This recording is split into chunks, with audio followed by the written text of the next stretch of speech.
अपना भाग्य कैसे बदलें, ये एक मोटिवेशनल स्टोरी है। तो चलिए हम शुरू करते हैं। एक जंगल में एक महात्मा रहते थे। उन महात्मा की खासियत यह थी कि वे किसी का भी भविष्य बता सकते थे। बड़े बड़े राजा उन्हें मानते थे और उनके बताए हुए मार्ग पर चलते थे। उस जंगल के बीचों बीच से एक नदी गुजरती थी और उन महात्मा की कुटिया उस नदी के किनारे पर थी। नदी के दोनों तरफ अलग अलग शक्तिशाली राजाओं के साम्राज्य थे। वे दोनों ही राजा उस महात्मा को बहुत मानते थे। वे दोनों जब भी कोई कार्य बड़ा करते थे तो उन महात्मा की सलाह ज़रूर लेते थे। एक दिन इन दोनों राजाओं में किसी बात पर कहासुनी हो गई। बात इतनी आगे बढ़ गई कि नौबत युद्ध पर आ गई। युद्ध की तारीख और समय ये दोनों तय किया गया।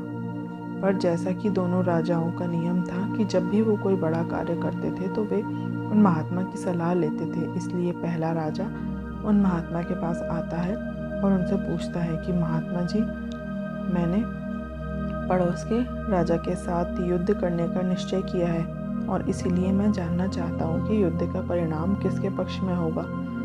तो महात्मा ने कहा, यदि तुमने युद्ध किया तो तुम्हारी हार निश्चित है। फिर भी राजा महात्मा जी से पूछते हैं कि क्या जीतने का कोई भी उपाय नहीं है। वे महात्मा कहते हैं कि यदि युद्ध किया तो हार निश्चित है। फिर वह राजा कहता है कि तलवार म्यान से निकल चुकी है, अब युद्ध टलेगा नहीं, जो भी होगा देखा जाएगा। फिर वो राजा उसी समय वहाँ से चले जाते हैं और अपनी सेना के साथ जी तोड़ मेहनत करने लगते हैं। सभी सैनिक राजा की आज्ञा मानकर जी तोड़ मेहनत करते हैं। दूसरे दिन दूसरा राजा उन महात्मा के पास आता है और उनसे पूछता है कि महात्मा जी, मैं पड़ोसी राजा के साथ युद्ध करने के लिए जा रहा हूँ, इसलिए इस युद्ध का परिणाम जानना चाहता हूँ कि युद्ध किसके पक्ष में रहेगा। वे महात्मा जी कहते हैं कि निसंदेह तुम जीत जाओगे, जीत तुम्हारी ही होगी और उस राजा के पास तुम्हें हराने का कोई उपाय नहीं है। उन महात्मा की बात सुनते ही वो राजा बहुत ही प्रसन्न हो जाता है और सीधा जाकर अपने सेना को यह खुशखबरी सुना देता है कि युद्ध में उनकी जीत पक्की है। ये बात सुनकर उसके राज्य के सैनिक भी बहुत खुश हो जाते हैं और युद्ध की तैयारियों में लग जाते हैं। समय बीतता है और युद्ध का दिन आ जाता है। रणनीतियाँ बनाई जाती हैं और युद्ध शुरू हो जाता है।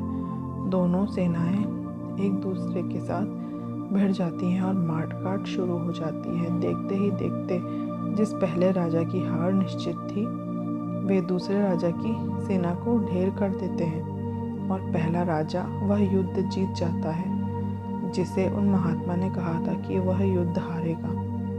युद्ध जीतने के बाद वो पहला राजा उन महात्मा के पास चला जाता है और उनसे पूछता है कि महात्मा जी, आपने तो कहा था कि वो युद्ध हार जाऊंगा, लेकिन मैं तो ये युद्ध जीत गया, आपकी भविष्यवाणी गलत कैसे निकली। फिर वो महात्मा जी उस राजा से कहते हैं कि मैंने तो वो कहा था कि जो तुम्हारे भाग्य में लिखा था, लेकिन तुमने अपने कर्म से अपने भाग्य को बदल दिया। तुम्हारी जीत का कारण यही है कि तुमने अपने भाग्य से ज़्यादा अपने कर्म को आवश्यक समझा और उस दूसरे राजा ने अपना सब कुछ भाग्य पर छोड़ दिया। उसने अपने कर्म से ज़्यादा अपने भाग्य को आवश्यक समझा और पूरे समय निश्चितता से भरा रहा, जिसके कारण आज तुम विजय हो और वो तुम्हारा बंधक है।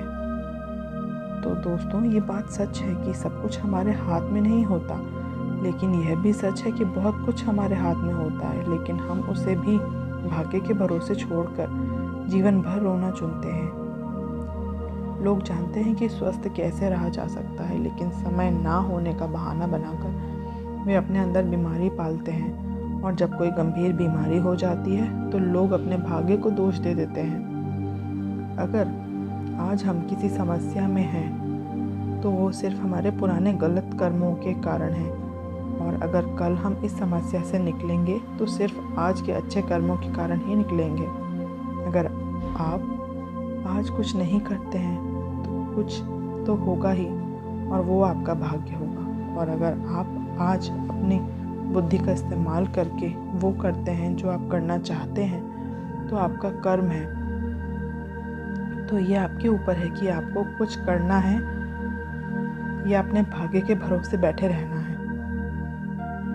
यह प्रश्न आवश्यक नहीं है कि भाग्य पहले से लिखा हुआ है या नहीं, बल्कि आवश्यक सवाल यह है कि हम उन चीज़ों को भी भाग्य के भरोसे छोड़ देते हैं जिन्हें हम बदल सकते हैं। दोस्तों, आज की ये कहानी आपको कैसी लगी? अगर आपको कहानी पसंद आई हो तो इसे अपने दोस्तों के साथ शेयर करें, लाइक और कमेंट करें।